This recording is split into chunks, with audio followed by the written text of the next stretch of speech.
Taste of Dragons gaming podcast. We eat sandwiches and play games. Taste of Dragons gaming podcast. A podcast for everyone's taste. Hello, everyone, and welcome to another episode of Taste of Dragons, the Toddcast, the video game podcast that all you boss killers listen to. This week, in my summer terrarium, the last Pokemon opened a cafe. The news is turning cyber. Our tasty topic is healing people. And our dragon this week are bloody ninjas. Gaming company aiding. And as always, my name is Brian. My name is Troy. Amanda. I'm Lewis. And I'm Joe. Yeah, so Lewis, you're back for 2 weeks in a row. I am loving it. Glad to be back 2 weeks in a row. Boom, boom. You are the boss killer. If the boss was coming here 2 weeks in a row. That's what it is. That's what it is. That's why we brought you back in case. Just in case he got back. I figured. I'm ready for it.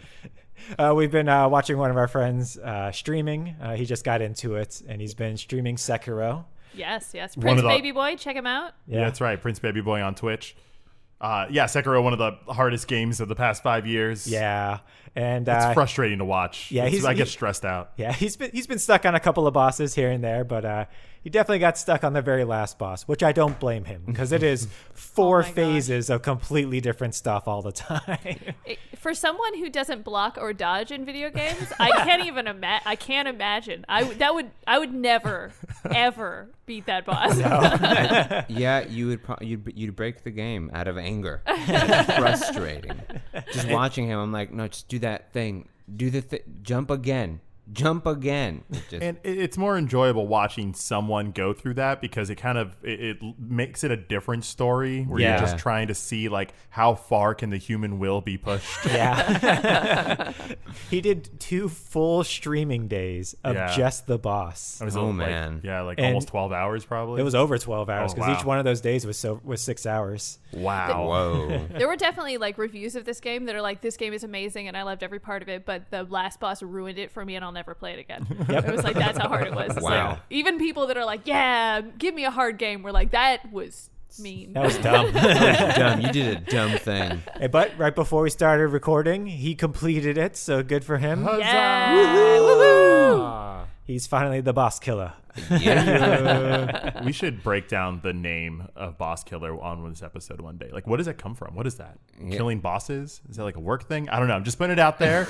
We'll think about it. Put it in the stew. It's not about bosses from video games? I know, but what's the metaphor behind it? I mean, that's why I'm on this podcast. For the metaphors. Looking for things nobody else is. I don't answer the questions. I just question the answers. we have an answer, but we have an answer, Troy. But what is that answer? Where did it come from? But we have one. Do you? We do. I feel like that was a quote that someone would have written inside of your yearbook at your website. Oh, for sure. Most definitely. Absolutely. Never answer the question. Question the answers. TTLY. Yeah. Never change over the summer. Yeah, KIT. KIT. So let's get into what we're supposed to be talking about. What, which video is, games? Yeah, I guess so. Huh. So let's do it. What are you playing? Oh, man, it's definitely going to be red zoned. Sorry about that, Joe. Oh, God, no. But yeah, let's get into it. So Troy and Lewis, Yes. have you guys progressed anymore? How is The Last of Us treating you? We are 2 weeks into The Last of Us, and before we talk about it, I want everyone to know this is going to be spoiler free. That's right. We're not going to talk about the narrative in this game. No story or any spoilers. crazy cool reveals or anything, but there is still a lot to talk about in that game. There is. So much. I'm having a tense time. Last week, I was stressed out. I had to walk around. It was late at night. The dog was scaring me as she would appear in my peripheral in the middle of the night. I'm like, oh God, I can't do this right now, Pepper. I can't. Oh, okay, fine. Let's go pee. Okay, fine. I said, yeah, that's fine. You're doing nothing wrong. This week, I found it more tense than stressful. I don't know. Yeah, no, I mean, it felt the same for me. This week, before coming here, actually, I was playing, a few hours before coming here, I was playing like a specific moment, and I just kept having to do it again and again because I was trying to be sneaky.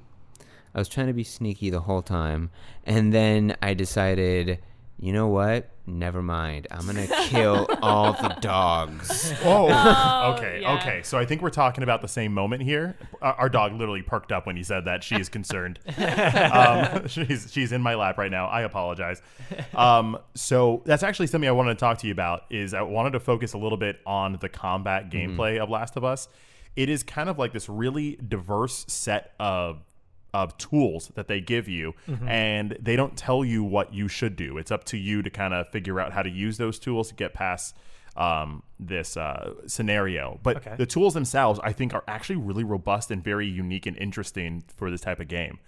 When you reach this scenario, you can stealth, you can attack, you can stalk, or you can flee. Yeah. Which those 4 things used in any combination has made for some of the most like really cool improv moments that feel really natural to how I'm feeling. But what does this have to do with murdering dogs? So I'm asking for a friend. That friend is me. a friend is Pepper. Our puppy pup. So I came across like a suburban neighborhood. Just getting from point A to point B, and there's a couple houses. Some have a couple floors, and yeah, there's trained dogs who are trained to sniff you out and to attack you. Which was a really cool thing that they incorporated into this game, like the dogs, and literally you can see that there is a trail behind you that they can smell. Right. And which so you can't just hide behind cover anymore. There's no hiding anymore. But luckily they're dogs, so if you take like a brick and throw it, they're gonna run after the brick. They're trained, but they're dogs. But they're not. They're post-apocalyptic trained. Exactly. Yeah. Squirrel. So that was the first time where I really had to test all 4 of those mechanics because I didn't want to kill any dogs. Like I just didn't have that in me at that point, and I wanted to see how I could like push the parameters of this game system to see if I could do it. And I got pretty far, man. There's 2 floors. At one point I'm sneaking around, I'm taking people out one by one. That's my normal go-to is to sneak and take people down. I'm an Assassin's Creed kid. This is just who I am. Fair. Yeah. And then at one point I'm like, well, I can't just sneak around because the dogs are going to stick me out. So I have to strategically take them out. So now came the stalking phase, where I would go up to the second floor of the roof, hide in corners, under beds, until I get to a balcony, and I could like take out like the dog's companion from afar with an arrow or a sniper gun.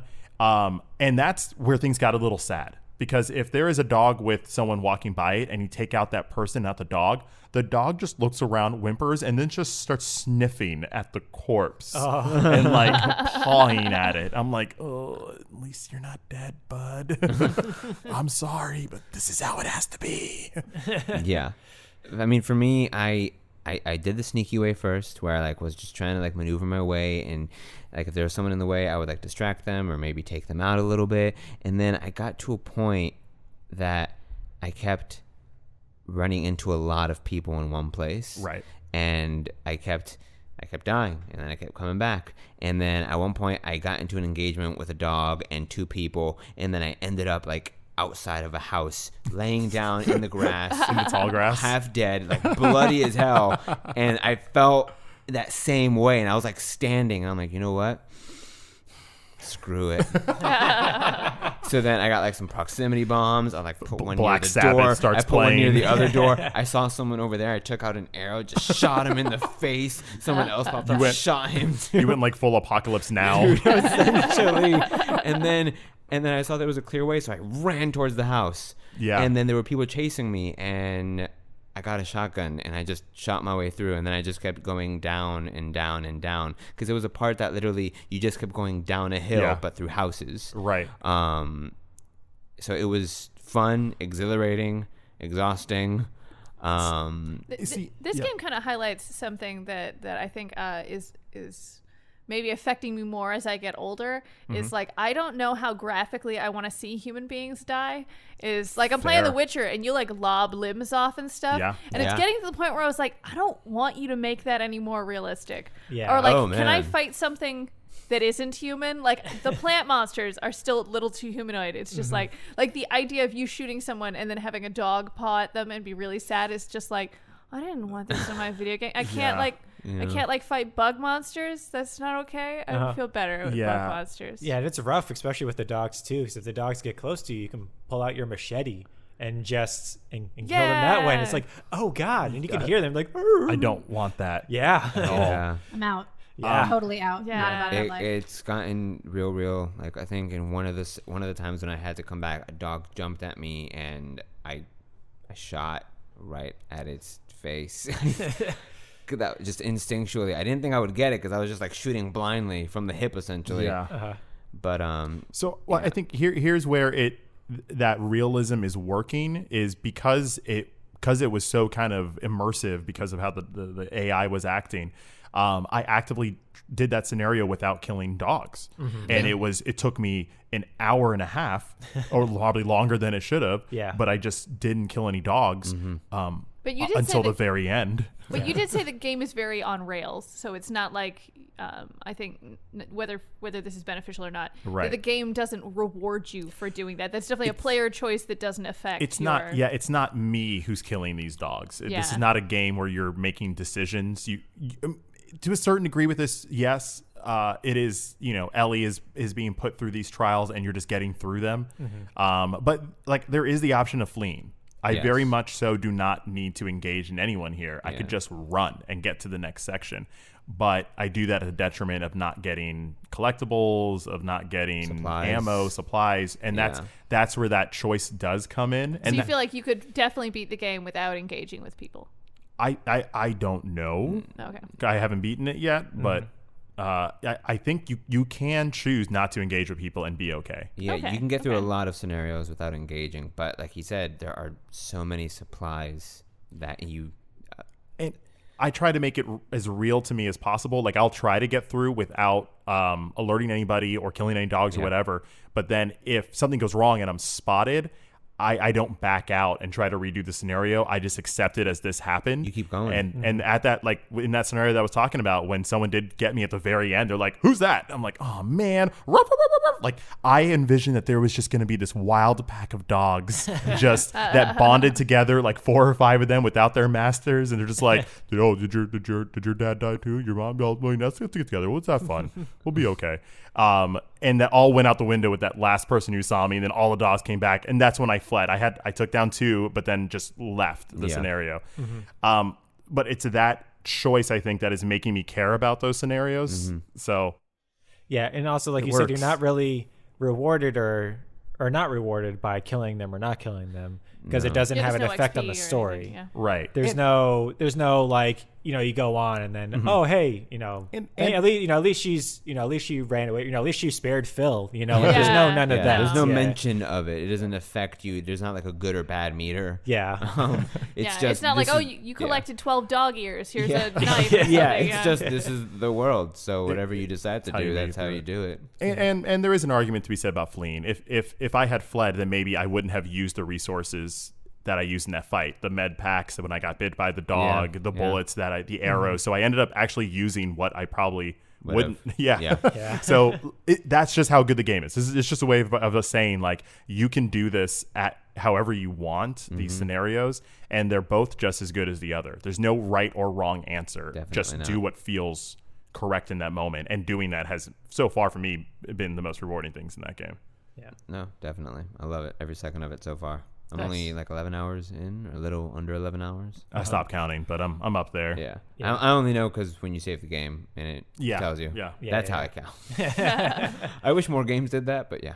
One day, Lewis and I and the rest of us will have a spoiler podcast episode or just a section. Yeah. We'll note it because there is narrative stuff that we really want to talk about. Yes, so bad. We're giving you time to play it. We're But- giving you time Exactly. to Yes. enjoy gotta, it. gotta finish it. Gotta Yes. finish. Yeah. Yes. Yeah. But that's not this podcast. No, it's not. not this one. episode. Nope. It will be this podcast, just not this one. Well done. All right, cool. So Last of Us 2, second week in a row. Nice. What about you, Joe? What did you play? I played I played Mr. Driller. It dropped today. I'm going to talk about it next week. It's really freaking great. So be excited if you're a Mr. Driller fan. Secondary to that, I played Pokemon Cafe. Oh yes, they showed that in a Pokemon Direct last week. Yeah, last week. They showed that and the Pokemon Smile teeth brushing game and like the new and the Pokemon Dodo Snap. type DLC one and Pokemon Snap. That was the big thing. Yeah, but I played it for a few hours. I played it on my Switch because it dropped about three hours before it was supposed to drop on iOS. It dropped on their Switch, and I played it on the Switch for a little while. Then I went to the iOS, and I have a lot of thoughts. But what you're saying though is that the game that you're playing this week is a new release. That would be correct. Yeah. Both of them. 3 technically, because it's 2 different devices, same game. And what? Oh. It's also not that good. No, goodness gracious. What is the game? So Pokemon Cafe. It's a really just ridiculous backwards Yoshi's cookie. Okay. Really, it's just not. Backwards Yoshi's Cookie sounds like the coolest thing though. It does. Yoshi's Cookie was a great game, but it was all lines, and you moved the cookies, and you matched the cookies, and you made lines, and the lines went away, and new cookies dropped down. This is like the cookies already exist. They move around on the board, and you just link them with your finger. And as you're linking them with your finger, they move. Everything else on the board moves too. Yeah. So, I know it's part of the mechanic of the game. It's just not very fun. It feels bad. It's not good. I get it. It just feels bad. Does it feel like there's not enough to it? Does it not actually move when you try to move it? Like what is bad about it, I guess? Well, okay. The iOS version actually is extremely intuitive. Actually, when you put your finger down on the thing, it knows exactly which one you meant to click, and you're clicking on it, and you're moving your hand around. Okay. The problem is that it's so touch sensitive that as you're rolling your finger around, whether it's slow or fast or whatever, you're touching all the other cookies. And as you're touching all the other things that are in there, Don't touch the cookies. They move. So if you're aiming for one thing to scoop around something, to scroll to another part of it so you can hit 2 or 3 things at the same time, you really kind of can't. You can if you're really slow and you very meticulously move your hand. But there's a timer. So you really can't reach the rest of the screen so you really basically just have to like wreck your hand through your screen, and then you're moving all the cookies and everything all over the place, and you're not really tagging all of them even though you touched all of them. Is it like made more for like an iPad? Is it just like there's not enough screen space? It's not for a size this? issue. It's not a size issue because the Switch is a little bigger, and playing it, like, I'll get to it. So ultimately, I do believe it's called the Match 3. I think is what they're kind of called. This is kind of it's a take on it, but it's not. Right? But it's not. Okay. Yeah. It's a matching puzzle game. Right. Yeah. There you go. I think my biggest problem with this is a problem that I have, and it is exclusive to anyone who has played Yokai Watch Wibble Wobble. When I saw pictures of Pokemon Cafe, it looked like Yokai Watch Wibble Wobble, which was an iOS game, which is a phenomenal same kind of game. All these little glowing spirits popped on the screen, and you would take your finger and you'd scroll across them and you to delete them, and then have new ones fall down in your timer and your chain. It was a really well done game, and it was very intuitive. The touching basis worked really well. The power up system worked. It didn't have any of the pay to play kind of like parts of it. Right. It was just pay $3 for the game and play the game. You could buy things in the game if you wanted more things, but you didn't need any of those things. It was literally they gave you the whole game. This game is much the same type of thing. You get 5 hearts, and once you're done with those 5 hearts, you got to wait half an hour for another one of them to recharge. So you can play again. Ew. I hate that stuff. Yeah, especially I'd rather being pay especially being a half an hour for each one. Yeah. Jesus. Right. Yeah. I'd much rather just give you $10 for the game so I could just play the game. Why do you actively want me to not play your game? Yeah, That's it's like, right. you're making it so I can't play Well, I could continuously. pay you for, It's a free more game, things. It's a free so- game. Yeah. I could pay you for ways to play the game, but it really is. It's not good enough for what it is, and I was so disappointed it wasn't Wibble Wobble because they got rid of Wibble Wobble at the end of last year, and I was like, man, this is a great game. I used to use my go-to when I'm standing in line. Just play for 5 minutes, move on. This game, I don't even know if I'm going to play it for 5 minutes every day. I'm getting so tired of it already. Wow. Yeah. And it's not. It's every mechanic they add into it just makes it take a little longer, and it's not more fun. It's So, just wait. kind of annoying. So when it comes to the fun, though, I'm thinking like Pokemon. How is Pokemon factoring into this game? And more importantly, how's the cafe That's factoring the best into part of this the whole game. So the Pokemon part of the game, the cookies are really adorable. Like the little things. Oh my god! Okay. All of Yeah. the design of this game is phenomenal. Like Nintendo knocks it out of the park. Whoever designed this game did an amazing job. Awesome. All of the stuff is beautiful in it. All the cafe, the style of how the characters move around, and it's very simplistic. It's not like it's Sure. not animated to like the gods. No, it's just, no. But it's beautiful and it's very artistic, and they did a great job. It's great as an iOS game. It's probably really fun if you don't care to play it for more than 10 minutes. it's probably great. However, as a Switch game, it's horrible. The touch basis is awful. It doesn't touch. When you put your finger directly on something, it'll pick the one above it. It'll pick the one below it. It'll pick the one on the side of it. Which sucks because you only have so many moves. You have to do an 8 moves. And sometimes you'll click something and you'll be like, that's not, and you can't unclick it. You can't go, oh, I meant this one. That move's just just wasted a So move. sometimes you lose because you didn't, Which is sad because that's a bigger screen, so you would think it'd be way more accurate. I'm debating on downloading it for my iPad just to see if there's a difference in that as well. Like maybe the bigger screen is the problem. I don't know. For the Switch though, it actually lags a little bit more. The touch basis is nowhere near as good, and it's super uncomfortable holding a Switch. Like with the touchscreen stuff only, and it only works as a touchscreen. You cannot play it any other way, which is totally understandable. It's part of the game. Yeah. But it's super uncomfortable. I feel like you need to be like a professional basketball player to have hands the appropriate size to that play can it wrap on around the whole thing. I mean, not that you can't hold it. It's just uncomfortable. No, it's not. It's not meant to be held in that way. If it was meant to just be a tablet, they would have just made a Nintendo tablet. Yeah. Right. So ultimately, I was super excited, like super duper excited about Pokemon Cafe, and I am not as excited after day 2. Not as excited. Well, what about Pokemon Smile? Is that on the agenda? I mean, we I gotta should have totally play that. we gotta have clean teeth, y'all. We gotta know. Sounds pretty great, actually. Pokemon I'm Smile ready. seems good. And then they came out with that trailer for Pokemon Unite. Yeah, that's the one that looks like a Defense Against the Dark Arts. Defense Against the Dark Arts. Legal- Defense Against the Asians. Yes, Professor. I didn't know Professor Snape was here. He was. Actually, Wow. It's actually Professor Oak. It's, Catch 'em. Are they still making that Pokemon Sleep? I think that came out. Didn't it come out I already? think it did. We should review that. What is going on with Pokemon on these? like Anything avenues. to get that money. that Pokemon Go came out and just opened up the floodworks. And they're like, wait, people will buy anything with Pokemon on it? Make them sleep. Make them brush their teeth. Make them open a cafe. Ah! We got them going to parks. Let's see what else we can make them do. I stand behind Pokemon Go. It's an amazing game. Yeah. I still sure play is. that. It's Yeah, fucking yeah. great. Yeah. They got Pokemon Go to make you leave the house, and now they're gonna have a Pokemon Brush Your Teeth game and a Pokemon Go to Bed game. So they're gonna have like Pokemon Wear Deodorant game, a Pokemon Eat Better game. Is I was there about to a, say there should be a Pokemon Eat game. Just make people eat more. is there a Pokemon file for unemployment game? Because Oh, I man. would Let's do love, it. I mean, most Some of us help. on this podcast can Hey. use it. Oh, yeah. love some help with that. All right. Well, so that was Pokemon Cafe. All right. So then I will go next. The game I played, I'm actually was finishing up a game I played a couple of weeks ago, which was Terrarium. Yes. Not to be confused with Terraria. I'm sorry. No, I was playing Terraria. My Oh, bad. gosh. You were wrong. You corrected me. Thank you. So we're here. We got each other's back. I was playing Terraria a couple of weeks ago, and so my resolution this year was to try to finish more games. That's right, So Brian. I'm trying to do that with games that can be finished, at least. There's Okay. a lot of games I've been playing, they're just endless. yeah, so it's something I can really Sims do about or, that. Yeah. So I was like, all right, Terraria's got a final boss, even though you can still continue on after that, and there's some other couple of side things. There is at least a final boss. I was like, all right, let me at least try to get to that. So I went in hard this week, guys.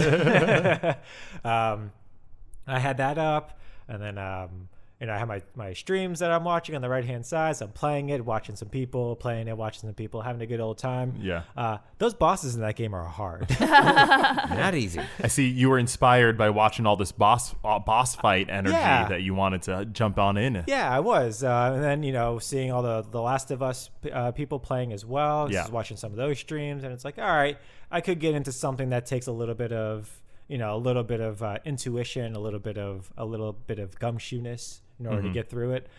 So yeah, let me go ahead and do that, because I did want to get to the final boss. So I played through it. It took me many hours, but yesterday night I was able to complete it. So, Nice. So now I'm just Nice. so now I'm just going through and completing so some side Terraria's stuff. done. Terraria's You did it. done. I did it. I'm doing just a couple of other side achievements right now. But you did But I did did it. Because that to me seems like a game that is never ending. Because it's like building and stuff. So that's incredible, man. Oh yeah, I could still spend so many more hours Yeah. into my in that same world, just doing other random stuff. I could make a new world and still keep my same character and doing Were there credits?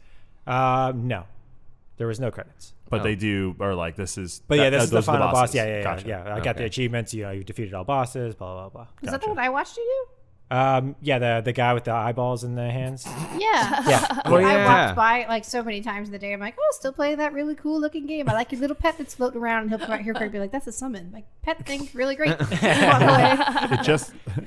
It just sounds like you're playing Pan's Labyrinth. I was, yeah. It was the Pale Man. It's actually the last boss. It was pretty cool to watch. It was neat looking. It was because I ended up losing the one time Joe walked past me, and I was like, all right. So then I spent the next couple of hours preparing some more, getting some other weapons, getting some other armor, and then I went back into it and I completed it. So yeah, Nice. it's a really good game. If you haven't played Terraria before, it's still beautiful. The bosses are giants. They're not Sekiro levels, but they are very fun, and they all have really great designs. And that's like 16-bit, isn't it? Yeah. It's pixel arted. Yeah. The best part about the pixel art is it doesn't really age. Nope. Yeah, it looks beautiful. I saw you playing it a little bit. It's gorgeous. Oh, yeah. But yeah, Terraria is still really good. And yeah, I'm really glad to be done with it in quotation marks, but still doing a couple of side things, and then I can start playing something else next week. So that was my week in Terraria. And then how about you, Amanda? What did you play this week? So I had a hatchling last week, and I made the mistake of not introing my hatchling. So I'm gonna pretend that didn't happen. Everyone in the world who listens to this is just gonna pretend that I did it right. And this is what it should have sounded like. Welcome to our new segment, Hatchlings. And man, do you have a hatchling for this week? Go ahead and take it away. I do. Hatchlings is the segment where we showcase new and early access indie games. This week's hatchling is Summer in Mara. Summer in Mara is a single-player farming simulator set on the tiny oceanic planet of Oyu. You play as Koa, a carefree and playful girl tasked with an essential mission to protect her home and the oceans of Mara from the otherworldly corporate expansion of the elite. The developer Chibig considers it their mission to tell stories by combining adventure, farming, and fantastical settings. Beginning in only 2015, this little studio has only 8 employees, and they've already released 3 other titles. So their 3 other games are Tiny Planet, Ancora, and Dayland, and they're all really cool because they take like that classic farming simulator farming simulator, and then they kind of like tweak it a bit. So one of them is on this tiny planet, and you can like literally run around the entire planet in a minute. So cool. It's just like playing on a very large sphere. Yeah. but you're still farming, so you can like plant things on a curve. It's really pretty looking. That sounds kind of gorgeous, yeah. And much like I talked about last week, the art is all really beautiful. Yeah. Mm-hmm. So whenever you meet someone, they have to stop by in a spaceship because, I mean, you'd know if they were there. Yeah. They all have really cool art styles, and that's how you get the stories from people passing by. Cool. But I did talk about Summer Mara last week, so I'm going to kind of highlight, but I only played the intro, so I'm going to kind of highlight some of the stuff that happened since then. The game had a really slow start. I was really worried about it because I was like very excited for it, and I already made a video, and I was like, oh man, what if it's bad? But it really just, the pace had to pick up. They give you tasks very slowly, and I think I could have handled them a lot faster, where I was like, I hope this isn't the pace for the whole game, because I like... you want to get through Yeah, it. you want to do it, yeah. But I'm at the point where it opens up and it's really great. Nice. So I have access to like 15 different islands that I can go to. Oh, wow, nice. There are parts that I can go to where I can dive into the water and pick up objects. The characters are still really cool. And yeah, it's been lots of fun. I definitely have more control over what I'm doing now, which has been really great. Nice. Have you found out what happened to the grandma? Yes, I think she's definitely dead. Okay. Because there's a tombstone on the island. But at the end of the prologue, not to mention the spoilers, it's like the first 30 seconds. Yeah. At the end of the prologue, you time skips, and part of the game is figuring out what happened, Oh, okay. Oh, Gotcha. all right, cool. Gotcha. which has been fun. Nice. How many hours have you played so far of this? Probably 4 or 5, so Okay. I'm like well into the meat of the game. Okay. The only thing that I encountered that I would say negatively is I definitely have a bug on one of my quests, and the quests are linear, and you have to complete one to get the next one from that same person. Mm-hmm. So the fact that I have a bug means that I can never get another quest from that guy. Oh, no. So I'm Oh, hoping they God. fix it. Okay. But it is also brand new. So Yeah, it just released last week. yeah, So. yeah. All right. Well, nice. Any other last thoughts that you want to give before we move on? No, I think it's really great. I'm really excited for it. I'm definitely going to play the rest of it. So if you were looking for a farming sim and you wanted something set in a tropical island, you want to get like a little drink inside of a coconut and play a game on your Switch, I'd recommend this one. I like it. Yeah, I look forward to hearing about it because I'm very on the fence about it because I also almost kickstarted it way back when, and then I was like, no, I'll wait for it because I'll spend the extra $5, when it comes out. So I look forward to hearing about it. So all right, cool. So then I'll do it for our games, and that brings us to our news segment. News. NEWS. I'm going to start the news segment. I'm just going to put it out there that we're not going to really report on it this week because we're still waiting. But a bunch of sexual abuse allegations are coming out about several Twitch personalities and other people. And I personally would like to read more about it and have the dust settle before reporting on it. Maybe we'll make it a topic for later to discuss. But if you listening would like to read up on it, please do. Lots of stuff are coming out every single day. It's a developing problem. Yes. That's happening. Yeah. And it's been a problem, but just a lot more people have come out over the last week. I think it's been like at least over 50 allegations. Yikes. Yes. So In the last day or two alone. yeah, it's been way more. Glad it's coming to light, honestly. Yeah, exactly. So we'll see how it develops and where it goes. We don't want to report on stuff, and have it be wrong or have anything go on. So we'll make it for later. But let's get into the true news. So stop it, COVID. Stop it, Hey, COVID. The Tokyo Game Show, which we reported on before, was canceled and has announced, though, its dates for the online-only show now. Awesome. It'll be September 23rd to the 27th for 5 days of gaming glory. All right. Yeah, so Nice. tune into that. They're definitely going to be streaming all of it online, which is I cool. feel like if you do an actual in-person convention, you're just kind of the weirdo. Yeah. At this point, it's really cool and trendy to do the virtual thing. Yeah, And you're the wrong one. I want to see how you do virtual. You definitely don't want to be the first one to do a convention. Yeah. No. Especially because it's a gaming convention, so a lot of it really could just be online, and you can get actually probably a lot more people that way as well. Yeah. So, And if there's a pass, you probably make more money. yeah. From gaming going cyber to punk getting in on it, Cyberpunk is getting an anime spin-off from Studio Trigger and Netflix. I'm very excited. Yeah, that was a really weird statement. I tried, and then it just didn't work. I mean, I think it was like did it, punks. though. Punks getting in on it, maybe? Yeah, punks are getting in on Punks it. are getting in on it. Yeah. Yeah, All right. it said punk. I should have been Hey, punks man, pluralized. we appreciate you making the effort. I tried. You know? You tried. That's all you Greasing could do. That's all that you could wheel. do. Yeah, but the studio, which is Studio Trigger, is actually most famous for Kill la Kill and Little Witch Academia. Ooh. Wow. Or Academia, whatever it is. Those words. Words. But yeah, all their stuff looks beautiful, so I'm looking forward to it. I think it comes out, I don't even think next year. I think it might be 2022. That's Yeah. a long time. It's going to be a 55-year prequel to the game. Yeah. Oh, I wouldn't doubt it. Give that game some time to breathe. Yeah.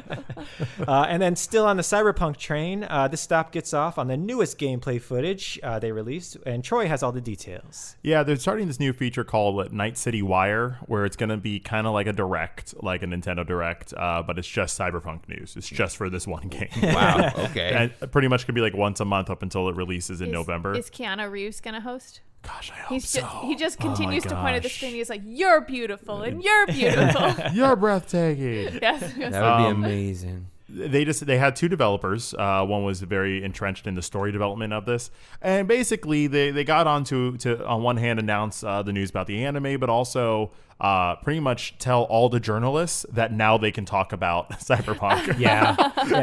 that was the funny thing. They were just like, Now they and can. we've had a lot of people who have a lot of opinions on this, and they haven't been able to tell it until now. And then it's just been hours and hours of content of journalists coming out with gameplay. Mostly within like the first 4 hours of the game, Yeah. just being like, here's what the game is. The game seems super dense. It seems super confusing as to what they're trying to do, but it's from a company who made The Witcher, who we just really trust. So everyone's just like in it already. Yeah. It seems like depending on who you choose or what your background is, you start off in different parts of the city as well, That's Yeah. which is really dope. interesting. They're creating a tabletop RPG, like Yeah. the closest thing to an actual tabletop RPG you can get Yeah. through a video game. I'm I'm just right saying now. Excited. Dragon Age did that, but it's fine. It's fine. Dragon Age was the first, but whatever. Never mind. I would say, never mind. Nope. Do I say it? Okay. I would say some people think Dragon Age Origins was that, but then it got a little too arcadey with subsequent Dragon Ages. It's fine. It's fine. You don't have to love to. Okay, cool. Guys, I'm good. You're good. I can still sleep here tonight. So the one new thing they really showed off was a new detective mode, and this is where it's interesting. If you remember, Batman Origins had a mode where you kind of like went into the scene and you could replay the events to see like who jumped where, who left a footprint, what fabric. They are taking that idea and running with it. Gotcha. Pretty much, you can take a scenario, specified scenarios that all fit into the fiction with future implants and living people's memories and stuff. It gets real dark and sexy. Sometimes both. Pretty much you can take those scenes and then rewind and fast forward and go through every single angle. What's weird about it though is that it looked so involved that it just ended up looking like software to me. It looked like a video editor after a while and stopped looking like a game. I'm totally down for that. I am all about it. Troy's just gonna hand the controller to Amanda. All right, this is your part, honey. I don't you get just start it. coding. Yeah. It kind of sounds a little bit, more advanced, I think, of what they did in Detroit, which whenever you go into a crime scene, you can literally see how everything happened and played out. And Witcher senses.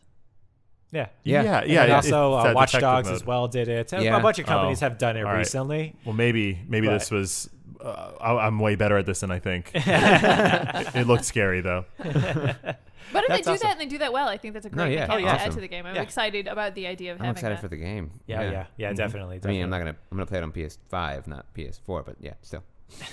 Maybe. Yeah, but if you buy it for PS4, it's free for PS5 anyway. They so it did doesn't matter. confirm You're that right, too. you're right. Yeah, during they did. this. They confirmed it for sure. Yeah, nice. which is good because I already have it pre-ordered. So. It's I don't want to change it. That involves work. I can't do that right now. You're right. I'm unemployed. I technically can't do that right now. Charizard hasn't helped me out with my DEO Connect. That's right. Okay, I'm trying to get the UEI. Oop. Sorry, I talked about unemployment, and I'm just gonna curse. We're just That's angry. where We're I'm just at. angry. Well, great update there, Troy. Also updating, though, is Animal Crossing's New Horizons. The summer update, Wave 1. You get it? Wave? I didn't. But now I do. Yeah. Wow, I didn't get that. Oh, didn't God. get that. I was the only one? Actually, oh no. Wow. It's funny. Like the beach? Well, Yeah. anyways.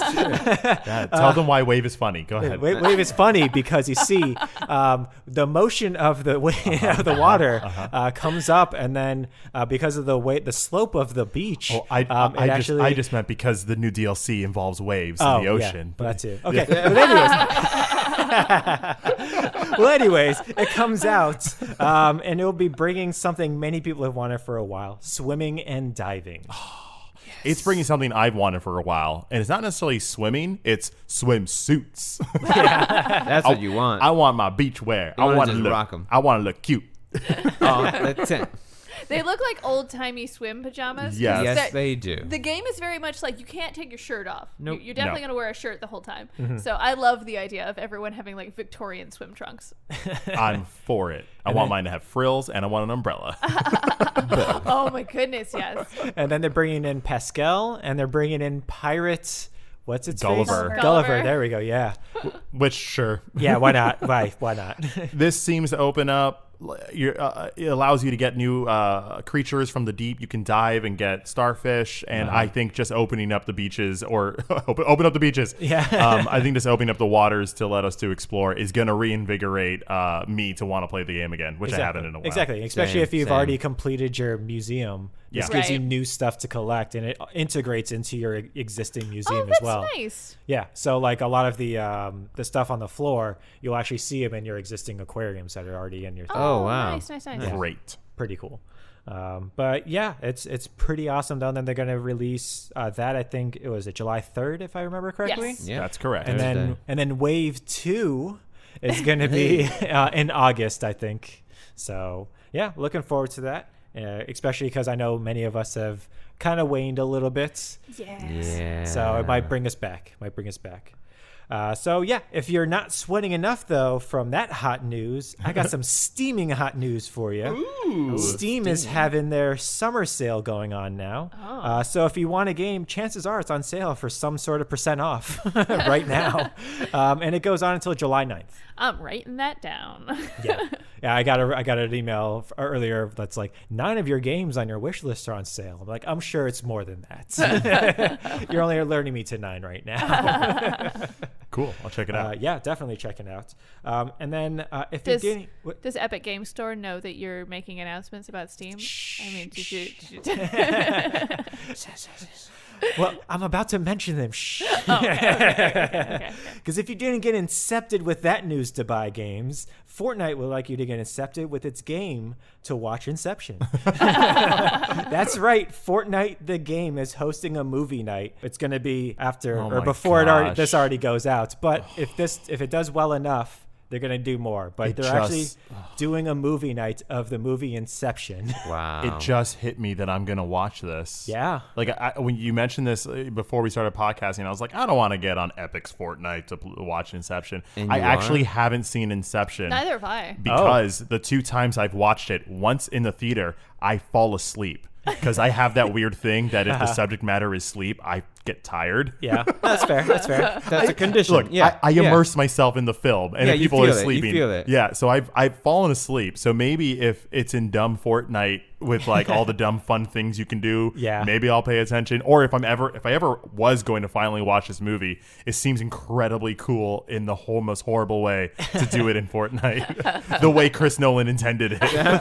But could you? Yeah, it will be the way he envisioned it because in the theaters you'd have people get up and walk around. So it's going to be the same thing. Just get out the way, move.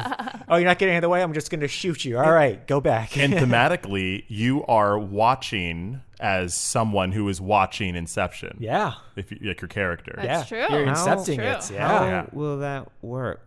We'll find out. I'm like- Fortnite does that. They put down like a screen. It just looks like a drive-in theater Yeah, there's Like, actually in the middle of a drive-in. game? in Yeah. the middle, and like an open space in the game. It just Yeah. looks like a drive-in In theater. the middle of of a match. that's what they do essentially. with No. Star Wars It's a whole preview. special thing. There's no matches. Oh, you don't, You can't you don't kill people. shoot anyone. Yeah. Oh, I It's a didn't know whole that. separate thing. I It's didn't know like they a did- concert I didn't know venue. they did things like that. Yeah. Yeah. Oh, they've been doing things like that. I Louis. tried playing that game once, and I was like, "This is too complicated for me." Bye. It's cool. It's a cool game. Yeah, it's something interesting and new to do. No, definitely, it's cool. Yeah. And Yeah. I love that they're trying to get weird with it. I think they had Diplo had a line dancing party today. Oh, yeah. concert, which is great. They just had Diplo had a concert today in Fortnite, All right. and they then. released line dancing dances so you could dance along to her music. I Yeah. I mean, think that's awesome. Yeah, and it's pretty interesting. So they're also showing it twice as well. It's not just once. So just in nice. case you missed it the first time, you can catch it again later on that night. So Can't believe I'm gonna watch Inception. I know, right? You really are. You really are. Oh my gosh. I know. But Manda now has got some Sony news for us. This I thought was fun is that Sony has they used to do this only for private companies, but they're opening it up to everyone. They're allowing the public to bug hunt for them, and they said for any system vulnerabilities that people find that they would be willing to offer rewards up to $50,000. Yep. Wait. Okay, go ahead. Which sounds like a beautiful, like, old Western game. It's like you're like a bug hunter. I imagine like one of the bug hunting guys from Pokemon, but he's got like the little cap and the little net, but he's sitting in front of a computer. This does feel like a Western. It's like they're putting bounties on their bugs. Yeah. And you have to like go right out, find them, bring them back, report on them. Yeah, and there's been an entire industry around this for decades. Yeah.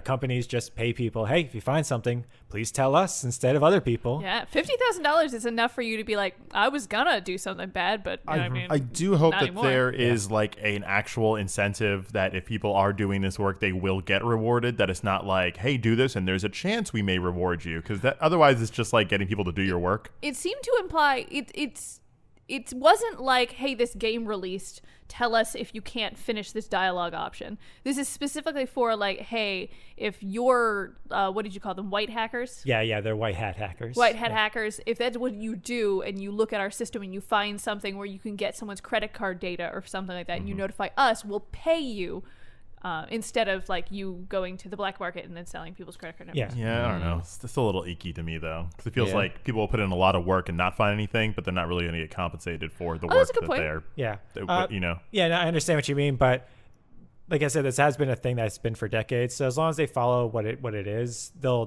be fine. Okay. But I understand your hesitation because there's no guarantee. Hey, I'm a union member, okay? That's true. Yeah. These are the things I think about. Oh, I understand. However, just imagine you're a white hat hacker and Yeah. you don't get paid. Well, the next thing I find, it's not going to Sony. Oh, yeah. So that's why it also incentivizes Sony to pay. Like the them. Wild West. But I guess Makes a sense. Troy's point is like, why don't you just pay someone a salary to Oh do yeah, that? no, I understand. But Yeah, but I understand that. Like me. 'Cause come on, guys. I need money. Need the work. July's coming up. Mixing it up though, Mixer, unfortunately, the streaming service, which is already unfortunate as it is shutting down, but is partnering with Facebook Gaming to bring all of its people there. So everybody who it's paid to come over, like Shroud, Ninja, a couple of other people that they've paid to come over, they're going to try to still honor their contracts and still have it be just the same with Facebook Gaming, but they're also giving them the option to go back to Twitch or go wherever they want. Oh, that's nice. So they're not holding them to their contract, but they're not. Because Facebook is a very different thing than Mixer. Exactly. It has Yeah. comes with a lot of connotations. Yes, it and, does. And also is like, I don't know, if it's Facebook. Yeah. Yeah, my dad's on Facebook. But the Facebook gaming community has been growing significantly, actually, in It very has. positive ways. I've been monitoring some local streamers, and it's actually, they're building a pretty cool crew. So, Yes. I mean, who knows? We may be on Facebook gaming in the future. So. Oh yeah, no, absolutely. Possibly, yeah. The more people that are trying to do things, the better it is for everyone. Yeah. So Yeah. They should have a new name. That's not Facebook? Yeah. What would you suggest? No.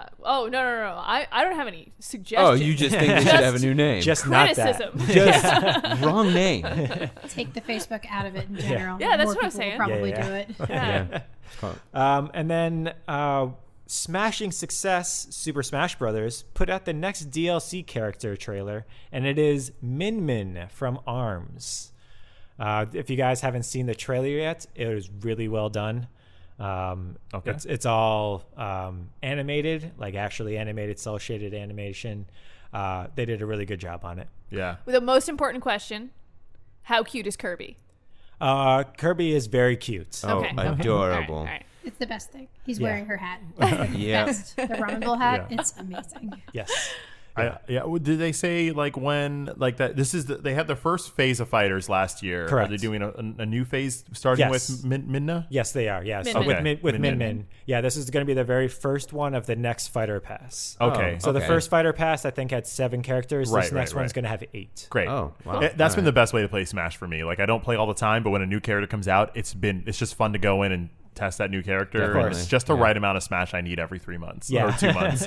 Agreed. So I'm for it. I'm for it. Yeah, Also, yeah. we should play. What are we doing, guys? We haven't played Smash in a while. we need to haven't. play. It's true. I agree. I need to take this Brian guy down and his ice climbers. It's because I got second place in our tournament and I didn't want to lose that high. I was like, no, I'm never going to play again. I'm going to go out on almost the top.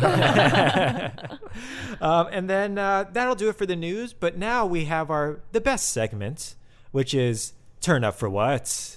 Turn up for what? And this week it's with Joe from Katsusando. Hello and welcome to another wonderful week in Animal Crossing. This week brought us new meteor pieces, the end of wedding season, and snow for the southern islands out there. With June almost gone, it will be once again time to say goodbye to a bunch of critters and crawlers. In the northern islands, the bugs and fish leaving are as follows. The cherry salmon, the char, the common butterfly, the yellow butterfly, the peacock butterfly, fireflies, ladybugs, centipedes, violin beetles, and the pillbug. The southern islands will only be losing one fish, the pike, mostly due to the winter months and the falling snow all over their islands has already chased everything away last month. An electrically charged collab from KK Slider and Architact brought us the sweetest Animal Crossing compilation.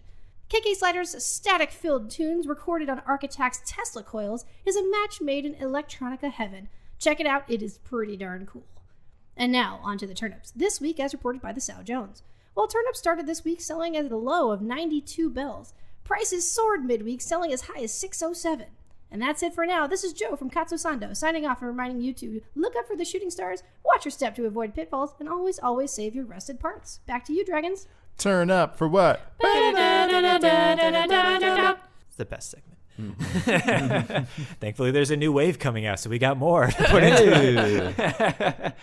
So yeah, that'll do it for our news. And that brings us to our Mighty Morsel Tasty Topic. Mighty Morsel Tasty Topic. Nice. Oh, thanks, man. Yeah, it's the best. Got to breathe deep for that one. Yeah, I bet. Got to breathe deep to go high. Hey. And this week's Mighty Morsel Tasty Topic is going to be brought to us by Amanda. It is. So I don't know if you guys have heard, but a video game was recently released called Endeavor RX, and it's the first video game that is legally medicine. Whoa. Yes, this game can be prescribed to treat. It's FDA approved to treat ADHD. Wow. Interesting. Okay. So what I thought would be fun today is if we made up our own video game that can be used for non-entertainment purposes. Any non-entertainment Yes, purposes. any non-entertainment purpose. Oh. All right. All right. All right. Well, first of all, that's really cool. They made a game that's Yeah. medicine now. Yes, That's absolutely. Awesome. Yeah. Legalize video games. That's a phrase I never thought I would hear. Ever. But yeah, so what do you guys want to get into? Are we thinking like, because they have like Surgeon Simulator, which like the first one kind of was a surgeon simulator, but the next one really isn't. But they do have things out there where surgeons do train in order to work on cameras and to do endoscopies and stuff like that. Is there any other like type of things that could help with? I mean, we have kind of touched on this. Gaming has helped my driving. So Okay. if there is a surging driving simulator, Like an unironic student driver simulator. Like it's not. There's no pedestrians for you to run over. There's no it's not a race. You're genuinely getting in a car, and then you have to put your seatbelt on, and then you have to like check your mirror. And then you got your hands on 2 and 10, and then you have right? to like. But what if you are like you're learning how to drive the ambulance, so we can mix in like the surgery simulator into it, or you have to do surgery while driving. Okay, that's just a different game. We're making this game. We're all making I this. know, This but is- that sounds like a super fun game. Yeah. Surgery while driving. Yeah. Yeah. Well, what else could we add to this game? See, that's interesting though, because I think we could add VR to it. Oh, that would be much better in VR. Be way better in VR. Most definitely. I think you should have to check the levels of the person you're doing surgery on. So there should be buttons behind you and all these different like leveled things where you should be also paying attention to the road. You're Yes. you're You still know the what? driver in this So game. Or there are two you're people not just the playing. driver. It should be a multiplayer game where Yes. one person's driving, and then Yes. if they drive badly, you bounce, so you can't do surgery. Right. Yeah. I like it. But it sounds like there's also an IT person, or there's an IT element, because I think games could also help in the real world with people that are trying to, like, what is it, the bomb game, defuse this. Oh yeah. You have 30 seconds till it explodes. Keep talking and no and Keep no one explodes. and no one explodes. talking, no one explodes. Anyway, but that is a game where you kind of like have to use like decoding progress Yeah. and things like that.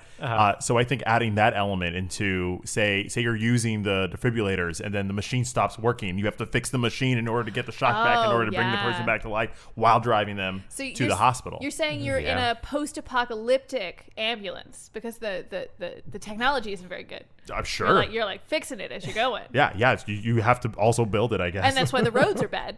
Yeah, and each patient's different. One of them could be a mutant. The next Yeah. one could just be, your wife. Like it could be different things all the time. That's true. One's a dog. Wait. Why is mutant and wife your first two? I don't know. I really. Ryan. His brain just What, jumps to mutant and wife. There's endless possibilities. There you is. go Yeah. mutant and wife. I Just did. saying. I mean, I don't know. Those are two different. Those are polar opposites to Yeah. me. Ah, there it is. There it is. That's Good what I save. could think. See? Good save. We had to give you that time just to kind of figure that out. She doesn't look convinced, but let me tell you, But it's the truth. You'll know how convinced I am by how many flubs I leave in. That's right. She's gonna be adding ones in from previous weeks. It has nothing to do with this week's episode. You'll just sound like you don't know how to talk human talk. It'll Well, be really, mutant in ways. that's not going to be that hard, Lewis. That again, you heard that sentence earlier. That wasn't human speak. so maybe we also need to add to this game like a talking simulator or something, like almost like a Guitar Hero, where like the words come down and you have to like hit them at the right time in Maybe order like to a dating know how to sim? speak. Like there- your okay, dates in the okay. ambulance with you. Okay, so Okay. your date's maybe in the passenger seat. Okay. You're the one driving, But it's also kind of like you were talking about, keep talking and nobody explodes. The only person who's in VR is the driver. So he has to let the people know that are doing surgery, hey, it's going to be a hard left coming up. And he's going like that. We're about to break. Brace yourself. So this is almost... Yeah. What if it's not a dating simulator? What if you're having a difficult conversation with your girlfriend? Like you were having a relationship talk. Yeah, we're having like simulator. A really hardcore. Yeah. This is starting to feel like where I think Overcooked needs to go. That's actually legitimately where I thought. I was thinking like over ambulance. Like four player, one person's driving, and you're having dialogue options with another person in the front seat while you're also giving cues as to where any bumpy road ahead to the surgeon in the back who's working with the IT to make sure the equipment works while they do surgery on the mutant wife. Yeah, I'd play that This is game. pretty good. Yeah. And then your boyfriend's next to you, and he's like, "Why don't you ever defend me when your mom talks about me?" And you're like, "Well, it's really more complicated than that." And I'm like, "Hun, I'm just trying to stay on the road. It's icy." Why does you refer to me as a mutant? I don't know. And that's how we can bring in the socio commentary. Yeah. And it's like, "Oh, the road's bumpy. Oh yeah, of course the road's always bumping when I ask you these questions." And this game is supposed to be for not entertainment Yes, because that's very entertaining all around. Listen. Well, depends on where you are in the conversation. There is that term that I want to give you, which is edutainment. It's fair. And it is just a synergy of those two things. We're just expecting, with the way 2020 is going, for the apocalypse to start at any moment. So really, I think this is very applicable. So really, this makes sense. Yeah, This is the next step. multitasking. You got your multitasking. You got your driving, relationship building. Also, the mutant Loch Ness wives. monster appears out of the lake next to you, and you got to deal with that too. And then you have to take your rifle and start aiming. But then you realize it just has, I don't know, pneumonia. Ooh, too soon. Too soon. Oh man, too soon. Sorry. Just having a game that isn't based around shooting things, I feel like is infinitely more educational. So is it funny that like a game where you're driving an ambulance while arguing with your girlfriend and someone's doing surgery in the back seems more realistic? Is that weird? Is it weird that seems realistic? It seems less realistic. Yeah. Which is the weird part. But also, I also think it's funny that we were trying to make a game to like help real world things, and we made the most asinine fantasy adventure. You started to, and then you went, you know what? That's boring. We're giving you the taste of dragons. That's what we're doing. Well, do you win this game by saving the life of the person in the back, or are they better off just letting him go? I don't think there's a winning to this. I think no it's go as far as you can before you this fail. is a survival. Oh, that's what I think. Always failing? You always fail. I think it's like the Kobayashi Maru. Yes, it's just you decide which part of this entire simulation you want to win. The argument with the girlfriend, this is where, saving the person's life, that's what I'm thinking. Getting where you have to get exactly. to. Because you may not save the person, but you save your relationship, and that's still a win. Hey, that's a win, but also a loss. But that's a personal win, but that's a, sorry. But then your entire relationship is overshadowed by the fact that someone died behind you. Or it's brought closer because of you understand the because meaning of life. Death? Oh, Yeah. right. Yeah. Okay. Yeah, I get that. Or you realize, I really got to break up with this person. But at least I saved a life, And hey, I got to see Nessie. Yeah. That's how the game ends. Yeah. Yeah.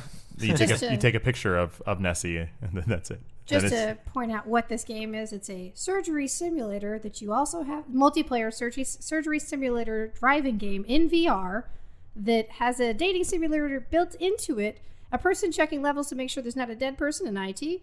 And Nessie, we got rid of the rifles. No rifles. Think more Pokemon Snap. And there we go. And it's more it's a survival game. Yeah. Did I leave anything out? No, No. well, I think we nailed it. Yeah. Let's go ahead and put a... I agree. Yeah. And I like the Pokemon Snap aspect, because then you see it and you go, nobody's going to believe me unless I get a picture of this. I like that. And then you have to try to line it up, but you also have to do all these other things. So are you going to get the picture and maybe get it believable? And that's the hardest part in the game, is taking that picture. That's harder than surgery. That is the boss fight. There is some ambulance driver somewhere who had an argument with his girlfriend, and right at this moment is like, see, I could have had this game. I could have been prepared. It's like, what have they been watching me? And his name is Tim. I'm just going to put that out there. That's my life. It's Tim's life. That is Tim's life. Well, That's the name of the game, actually. Tim's life. Tim's life. Tim's life. I look forward to getting the royalty checks for when that game gets made. Thank you, Ubisoft. Yeah, because In that's advance. who will make it. Yeah, I agree. Ubisoft, do it. Do it. We know you listen. Everybody does, Including Tim. including Tim. All right, so that'll do it for our Mighty Morsel Tasty topic. Nice. Yeah, and that brings us to our Dragon of the Week. It's the dragon of the week. Oh, it's so sweet. It's the dragon of the week. Oh, it's on fleek. Dragon of the week. Dragon of the week. Dragon of the week is our chance to shine a light on the industry that we talk about. We love games, and we want to know about the people behind it. So this week, we're going to talk about more than just the people, but a whole company. Take it away, Joe. Well, thank you, guys. This week I will be talking about the company Aiding. It's a Japanese company that used to be part of Rising, or Rising was part of it at some point. Rising, which means God of Lightning. Sounds like Raiden. Yeah. It was a Japanese pun, and I was like, I have never heard this pun before, but I'm really happy I know it now. I'll tell you a couple of the games they made. It's a pretty extensive list. They are very well known for creating games based on anime and manga and shows. So they started off with shooters, though. They did Sorcerer Striker. They did Battle Garaga. They did Terra Driver. They also created Bloody Roar. That's Bloody one Roar of my 2. favorite fighters. I do. Yeah. You turn into an animal. It's great. I wrote fan fiction. We should read some of that one of these days. I don't know about that. That would be great. No, we're good. What? Did I say laugh. Bloody Roar? I meant Tekken. Ooh, Oh. sorry, I get it confused. Well, What? good enough- you know what? No, I'm just kidding. Oh, no. Don't even have it anymore. They did video games based on Glow 13. They did video games based on Full Metal Alchemist, Zoids, Bleach, Zatch Bell, Dragon Quest. They did a couple of Dragon Quest games. They did one of the Castlevania games. They did Kamen Rider games. They were the ones that made Tatsukino versus Capcom. They did Marvel versus Capcom 3, Oh, wow. Monster Hunter 3, Monster Hunter Generations. But the big one for me that stood out and why we're talking about them is that they created Naruto Clash of Ninja, which is also known as Gekko Ninja Taisen.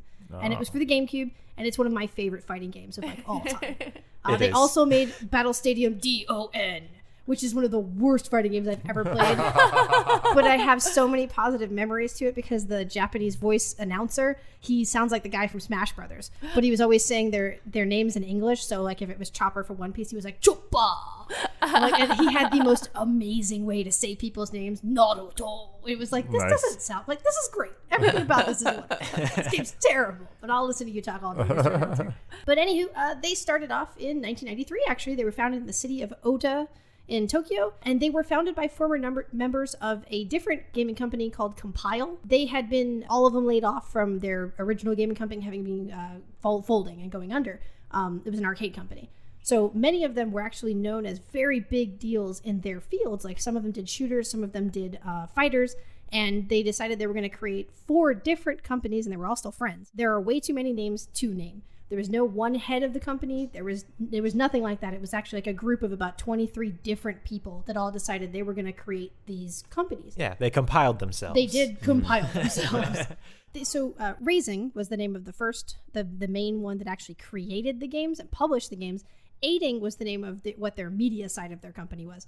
And Aiding took care of just showing people the games and showing them off. And it was pretty cool. Aiding was a separate piece of Rising. But in 1999, Raising became one with Aiding, and they stopped being called Raising. It was all Aiding. And the 2 other companies that were created, Cave and I do not remember the name of the other one, they actually splintered off and did their own thing. So in 1999, they stopped making shooters altogether for arcades. They didn't do that anymore. They were still known for fighting games, though, and they started kind of branching out and talking to different publishers and different Japanese creators and getting the rights to be able to create fighting games for those.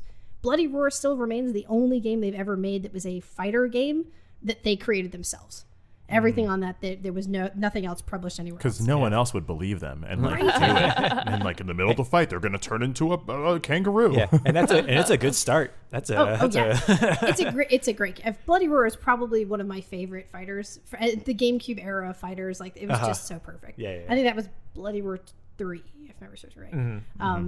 But anywho, so they Originally did work on arcade games entirely. The first few years they had Shinobu Yagawa, who is a famous shooter developer, and he to this day still talks very highly of his time there because he helped create Sorcerer Striker, Battle Garaga, and like 3 other games that were all huge in the shooter, the up-scrolling shooters, and it was a really big deal. A lot of the developers in the company stayed throughout the entire 20-year history of the company, and they said one of their favorite things about the games was working on games there was that going from the arcade to the console. So in the early 2000s, they stopped working on arcade games as well. They said that arcade games had a very limited amount of sounds you could have. So one of the developers actually does an example. He goes, "You can go psh psh psh," and he was like, "Choo choo choo." And he's like, you see how there's no real difference between those? He goes, in consoles, though, you can go, psh, psh, psh. And he was like, he was making all the sounds, and he was very animated about it. And he was like, it was so amazing to have better sound because sound had gotten so much better in consoles versus the arcade systems. Currently, they are in Shigegawa City in Tokyo, and they mostly do mobile games at this point, and they do most of those exclusively to Japan. Only when I looked up a bunch of the games, I really wanted to download some of them because they were like ridiculous. There's one called like Rainbow Road Run, and it's one of those like Project Idol looking games. It looked great. I would play it if I could speak Japanese or read Japanese well enough. One of the big games I thought was really cool that they have had a very big hand in, aside from Gekko Ninja, which we will get to, is they created that arcade Dragon Quest arcade game that we played while we were there. They were the ones that made Battle Victory Road and Battle Victory Road Ultimate, which is the one that Brian played with all the cards, and it's like a whole Dragon Quest setup to it. We'll put it on YouTube this week, actually. Well, you guys will get to see what it looks like too. Yeah. It is. Nice. It is real. It's an amazing looking arcade game. If you get a chance to look it up, It was really, really very fun. It's got a whole phone setup, and you QR scan in, and you fight and play in the game. You have a scanner thing, and then the scanner spits out a card at the end of it, and the card has the QR thing in it, so you put it in your phone, and it's really cool. Yeah. But to the title at hand, Gekko Ninja Tyson, the most amazing fighter next to Smash Brothers that I have ever played. Gekko Ninja Tyson was a very lucrative game for them. They made 4 of them for the GameCube. They made 7 of them for the Wii and the Wii U. And the games to this day are still considered some of the better fighters that came out in them because they were so easy to play. They didn't have a whole heck of a lot. They're not like Street Fighter. They weren't like Mortal Kombat. You didn't have a million combos and a million different things to do. And the controls were so intuitive because of the response on the GameCube controller and because the response on the Wii was they were saying that it's one of the fastest to be able to get out of something and get into something. The people who worked on it were really into the idea of a basic fighter. They didn't want to make something that was too hard. They wanted to make something that kids that watched Naruto could play. And I was like, thank you. I'm one of those kids. I appreciate that. I'm a grown adult, but I really want to play this kid's game. They were very tied to the series itself, and they would only put out the game's character list in the actual titles themselves that were going on in the game like at that point in time. They wouldn't put out anything extra, even though the manga was like light years ahead.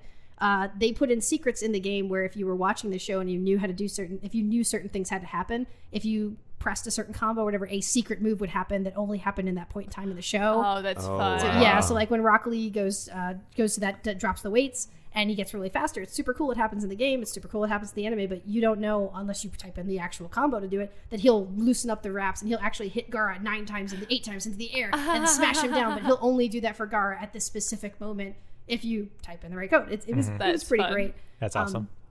I played a whole lot of those games. I played them in Japanese first, and then they came out in Japan in 2003. And by the time the first one got ported here, it was 2006. And the first one that was ported here was actually the second one. And they pretended like it was the first one. Yeah, it was very weird. I bought it anyway, and it was actually slower, oddly enough. It did have something changed about it. Like, it was very weird. So then my group of friends, we continued to just play the Japanese ones, and we played them up until the last one that came out. And they were... everything they added, it was always like some new power-up or some new glowing crap that somebody shot at somebody else. It was just so cool. Yeah, something new that they did in the anime that powered them up or whatever. Yeah, it was ridiculous. But it was really, really fun, and I really liked that group of games. They did games that were very similar to it. They made a Zatch Bell game and a Bleach game that were kind of the same exact thing. They were just real bad. They were not fun to play. They were much buggier. It was nowhere near as interesting. They made Kamen Rider games, some of that were for the arcade, but they were the same style of fighter, but you were actually just smashing buttons. There was no real kicker to it. But I wish there was, because man, Kamen Rider's got a ton of really cool little things that would have been great to scan in, and like just like the Dragon Quest game, like, would have been cool. Yeah. One of the big ones that they had that was a success here was Tatsukino versus Capcom and Marvel versus Capcom 3, Monster Hunter 3. Those three got very big accolades while here, even when ported to other systems. I wish Bloody Roar got that, because man, I want another one of those. They are making another one. Yes, they are. Which is awesome. And it is them. I'll believe it. It is them. I'll believe it when I see it. Right. I've gotten my hopes up before. Fair enough. Yeah. So, but that is Aiding. That is the Japanese company that made Gekko Ninja Tyson and a whole bunch of other really awesome games. But let's face it, Gekko Ninja Tyson's still the better. For our listeners at home, can you spell Aiding for them? Aiding, yes, it's the number 8, ING, and then if you look it up online, it's phonetically Aiding, EIGHTING. So it's right. Aiding Excellent. Co. Limited, I think is what it's in Japanese. Nice. All right. Oh, that's pretty cool. I like how you did like a personal spin on it, because that is your like one of your favorite games. I remember when we first started dating, and I went over and they're all playing this game, and I've never played this game before. The Naruto one. Yeah, the Naruto one. Yeah, and I'm looking, and I'm just like, oh, okay, this is pretty cool looking. And then somebody handed me the controller, and I was like, okay, I'll see what I can do. And then our friend Prime just whooped me. And then he like turns to me. I was like, oh, I've never played this before. And I handed it off. He goes, oh, I wish you would have told me. I was like, no, it's fine. Oh, he knew. Oh, yeah. He was well aware. He didn't finish that match being like, oh, wow, I guess he's just, oh, wow. Yeah. I'm just this good at this game. After 2 hits, he knew. It was pretty funny. It is one of those games. Yeah. If so, that person hasn't gotten out of it in a move or two, ooh, they don't play this game. Yeah. It's not hard. It isn't. But all right, awesome. So that'll do it for this week's episode, though. Kring, kong, king, king, bong. Yeah. But as always, you could find us online. That's right. Check us out on Twitter at Taste of Dragons. We're reaching out to developers, yo. Yeah. Yeah. And People I saw on the TV like some of the things that I say about them that are nice. yeah, so yeah, find us on Twitter and join the conversation. Also check us out on Instagram. We're putting out content pretty much every day. Some fun clips here and there. And we'll throw some more things on YouTube at Taste of Dragons as well. And it's just more content. We're just trying to put out content over here. I mean, what else are we going to do? We got Charizard. Yeah. Is my W2 ready yet? Have you primed it, Charizard? No? You burned it? Might as well. Okay. That it's going to makes do the sense. same thing anyways. It's fine. Yep. Just save me a step. It's fine. As always, though, my name is Brian. My name's Troy. Amanda. I'm Lewis. And I'm Joe. And we are The Taste of Dragons. Have a great week, everyone. Bye-bye. Taste of Dragons Gaming Podcast, a podcast for everyone's taste.